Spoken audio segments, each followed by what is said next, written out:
Si t'es mineur, ça y est, les vidéos X te sont interdites d'accès en France. Techniquement, c'est déjà le cas, tu dois confirmer que t'as plus de 18 ans, mais tu ne viens jamais, hein. Plus de la moitié des garçons de plus de 12 ans consultent des sites coquins au moins une fois par mois. Alors l'Arcom, le gendarme de l'audiovisuel, a mis fin à la fête du slip. 4 sites X bloqués, histoire de mettre la pression aux autres, ils doivent mettre en place une vérification avec ta carte de crédit ou ta carte d'identité. L'angoisse. Ça doit être obligatoire depuis le 11 janvier, mais quand on s'y balade, j'aurais c'est pour la science, y a rien. Ces plateformes sont très puissantes et savent jouer à l'illégalité.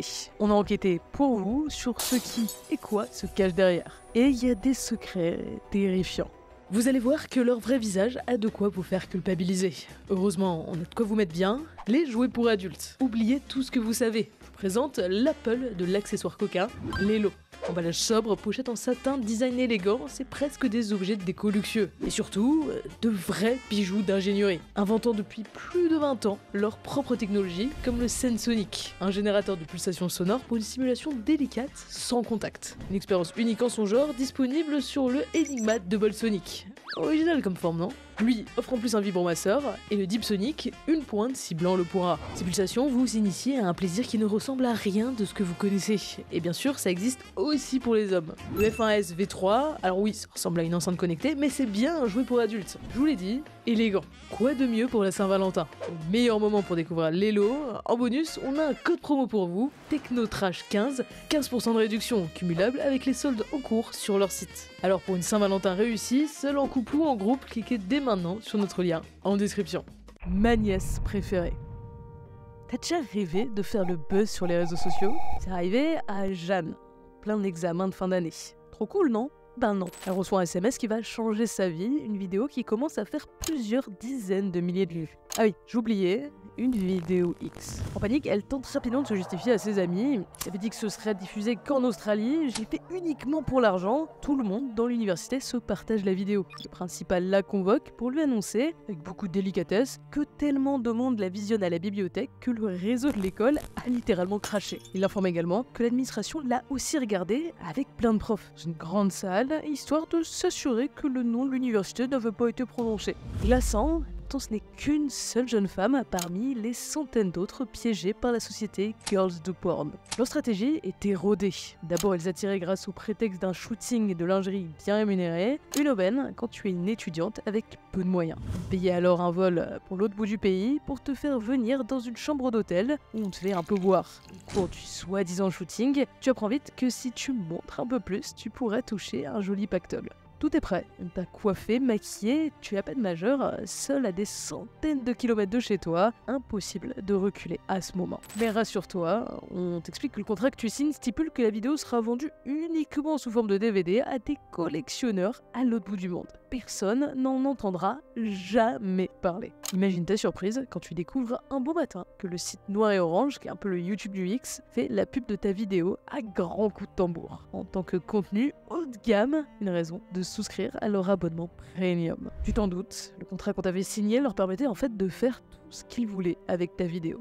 Tu es piégé. Quand Jeanne s'est rendue compte de ce cauchemar, elle a aussitôt envoyé un email à Michael Pratt, le propriétaire du Studio X, et aujourd'hui fugitif recherché. Ce n'est pas un spam, mais une question de vie ou de mort. Contactez-moi s'il vous plaît, je vous en supplie. 3 ans après, la justice inculpe enfin Michael Pratt de crimes de trafic S et la chaîne officielle est supprimée. Mais c'est bien trop tard. Le compte a reçu plus de 600 millions de vues. Il y a longtemps que ces vidéos ont été téléchargées et repostées par des anonymes, c'est hors de contrôle. PH affirme pourtant que les victimes de vidéos non consensuelles peuvent facilement demander le retrait définitif des médias où elles apparaissent. Il suffit de remplir un formulaire qui va effectuer une sorte d'empreinte digitale de la vidéo à bloquer et supprimer chaque nouvel upload où il détecte les mêmes scènes. Pourtant, des journalistes ont montré qu'il ne fallait pas grand-chose pour tromper l'algorithme. Une simple compilation d'extraits de 30 secondes suffit à passer le filtre, et ça, les utilisateurs l'ont bien compris.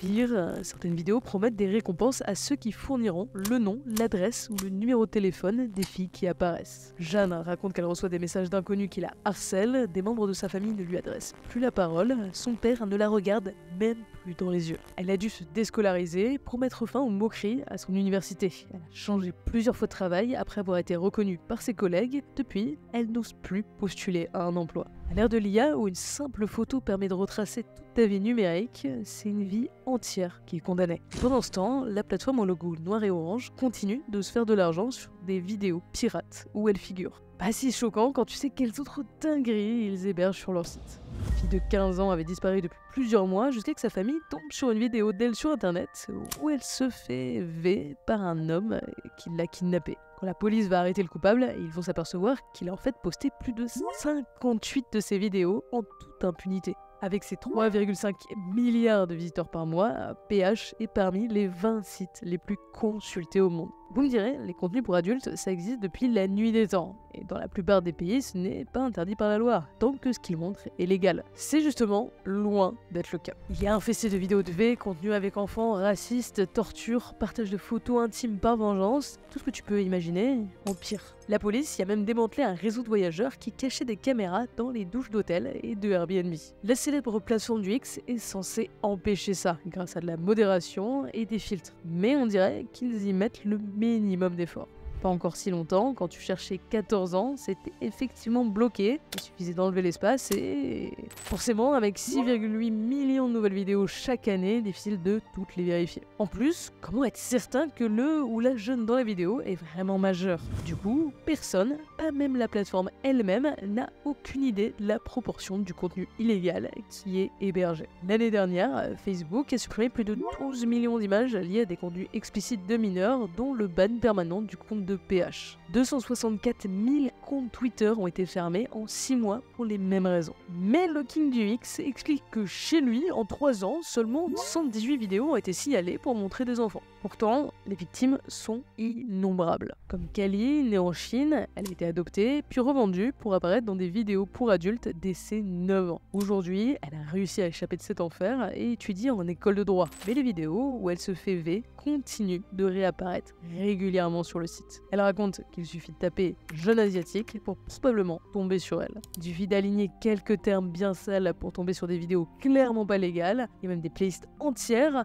moins de 16 ans, meilleure collection de jeunes garçons, ma nièce préférée. Ouais, Burk. Ok, bon, la modération ou les empreintes numériques, ce n'est jamais infaillible, mais là, pour une boîte qui brasse des millions, la plateforme n'y met clairement pas du sien. En fait, c'est pas vraiment étonnant. Légalement, les sites ne peuvent pas être tenus responsables de ce que les utilisateurs y postent. Tant qu'ils peuvent prouver qu'ils ont mis en place des moyens préventifs, ils peuvent se contenter du strict minimum. C'est donc là que la justice va décider de frapper. La purge. Je vous ai menti tout à l'heure. Depuis 2018 et les lois FOSTA-SESTA, c'est fini l'impunité. Les plateformes peuvent maintenant être tenues partiellement responsables des trafics et abus qu'elles permettent. Sauf que cette législation ne va pas forcément avoir l'effet attendu. Ces lois sont sorties, premiers à ne vouloir tremper dans aucune affaire de genre, ce sont les institutions de paiement. D'abord PayPal, qui suspend toutes les transactions via le site noir et orange. En 2020, un article du New York Times a l'effet d'une bombe. Visa et Mastercard y coupent leurs services. Plus possible de payer par carte. Sauf que ceux qui vont le plus en souffrir, ce sont les créateurs de X consentants et précaires. Obligés de passer par des moyens de paiement plus coûteux ou moins confidentiels, dos au mur, pointés du doigt par les médias et ses propres créateurs, la société n'a pas le choix, elle doit agir. Alors elle va décider d'opérer la purge la plus radicale de l'histoire d'Internet. Du jour au lendemain, ils vont supprimer 25 millions de vidéos de leur site. Ouais, rien que ça. Plus des 3/4 du contenu accumulé depuis leur naissance en 2007. Toutes les vidéos postées par des utilisateurs non vérifiés, ça dégage, y compris celles qui faisaient plusieurs millions de vues. Dorénavant, quiconque voudra poster une vidéo devra faire vérifier son identité. Bon, t'imagines pas non plus que ce soit hyper restrictif, il suffit de fournir un selfie avec un papier sur lequel il y a marqué le nom du site, mais ça reste une mesure radicale que même YouTube ou Meta ne font pas. Pour un site de vidéo, supprimer les 3/4 de son contenu, ça ressemble à un suicide. Alors ça y est, la célèbre plateforme de vidéos controversée s'est rangée. Ils sont enfin devenus honnêtes pour partir la tête haute. Mama, si vous saviez. Le Hollywood du X.